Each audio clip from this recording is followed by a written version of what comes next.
ബംഗ്ലാദേശിൽ ഹിന്ദുക്കൾക്കെതിരെ നടക്കുന്ന വംശഹത്യയെ അപലപിച്ച് ബ്രിട്ടൻ മതസ്വാതന്ത്ര്യത്തിനായി നിലകൊള്ളുന്നുവെന്നും ബംഗ്ലാദേശിലെ ന്യൂനപക്ഷങ്ങളുടെ സുരക്ഷ ഉറപ്പാക്കുന്നതിന് നടപടികൾ സ്വീകരിക്കണമെന്നും ബ്രിട്ടൻ ആവശ്യപ്പെട്ടു. വിവരങ്ങളുമായി ഇന്റർനാഷണൽ ഡെസ്കിൽ നിന്ന് ഐസൻ ചേരുന്നു. ഐസൻ, അന്ധവിശ്വാസം പ്രചരിപ്പിക്കുന്നുവെന്ന് ആരോപിച്ചാണ് ബംഗ്ലാദേശിൽ രണ്ടുപേരെ ആൾക്കൂട്ടം കൊലപ്പെടുത്തിയത്. ബംഗ്ലാദേശിലെ ന്യൂനപക്ഷ വേട്ടയ്ക്കെതിരെ ലോകരാജ്യങ്ങൾ രംഗത്തെത്തി എന്ന് വേണം മനസ്സിലാക്കാൻ, അല്ലേ?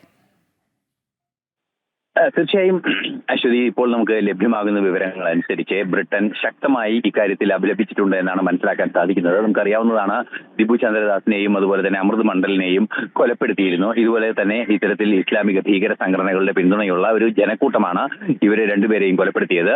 ദിബു ചന്ദ്രദാസ് അന്ധവിശ്വാസ പ്രചാരകൻ എന്ന രീതിയിലും അതുപോലെ തന്നെ മണ്ഡലിന് നേരെയും ഇത്തരത്തിൽ ആക്രമണങ്ങൾ നടക്കുകയായിരുന്നു. ശക്തമായ ആക്രമണമാണ് നടന്നതെന്നാണ് നമുക്ക് അന്ന് ദൃശ്യങ്ങളിൽ നിന്ന് തന്നെ കാണാൻ സാധിച്ചത്. ഇത്തരം ഭീകരമായ നീക്കങ്ങൾ, അതായത് അക്രമങ്ങൾ ഒഴിവാക്കണം എന്ന നിലപാട് തന്നെയാണ് ഇപ്പോൾ ബ്രിട്ടന്റെ ഭാഗത്ത് നിന്ന് ശക്തമായി ഉണ്ടായിരിക്കുന്നത്. മതസ്വാതന്ത്ര്യത്തിനും അതുപോലെ തന്നെ സുരക്ഷിതത്വത്തിനും, അതായത് ന്യൂനപക്ഷങ്ങളുടെ സുരക്ഷയ്ക്കും നിലപാടെടുക്കുന്ന ഒരു രാഷ്ട്രമാണ് തങ്ങളുടേത്. അതുകൊണ്ട് തന്നെ ഇക്കാര്യത്തിൽ വിട്ടുവീഴ്ചയില്ലാത്ത നിലപാടുകളാണ് തങ്ങൾ സ്വീകരിക്കുക എന്നും വളരെ കൃത്യമായി തന്നെ ബ്രിട്ടൻ അറിയിക്കുകയും ചെയ്യുന്നുണ്ട്. ബ്രിട്ടന്റെ ഭാഗത്ത് നിന്ന് വലിയ രീതിയിലുള്ള ഒരു പ്രതിഷേധമാണ് ഇക്കാര്യത്തിൽ ഉണ്ടായിരിക്കുന്നത് എന്നതും ഒരു യാഥാർത്ഥ്യം തന്നെയാണ്. നിലവിൽ നമുക്ക് ലഭ്യമാകുന്ന വിവരങ്ങൾ അനുസരിച്ച് അതിരൂക്ഷമായ പ്രതികരണമാണ് ബ്രിട്ടന്റെ ഭാഗത്ത് നിന്നുണ്ടായിരിക്കുന്നതെന്നും മതസ്വാതന്ത്ര്യത്തെ ഹനിക്കുന്ന, അല്ലെങ്കിൽ വ്യക്തി സ്വാതന്ത്ര്യത്തെയും മതസ്വാതന്ത്ര്യത്തെയും ഒക്കെ ഹനിക്കുന്ന രീതിയിലുള്ള നിലപാടുകൾ അംഗീകരിക്കാനാവില്ല എന്ന് ബ്രിട്ടൻ കൃത്യമായി തന്നെ അറിയിക്കുകയും ചെയ്യുന്നുണ്ട്.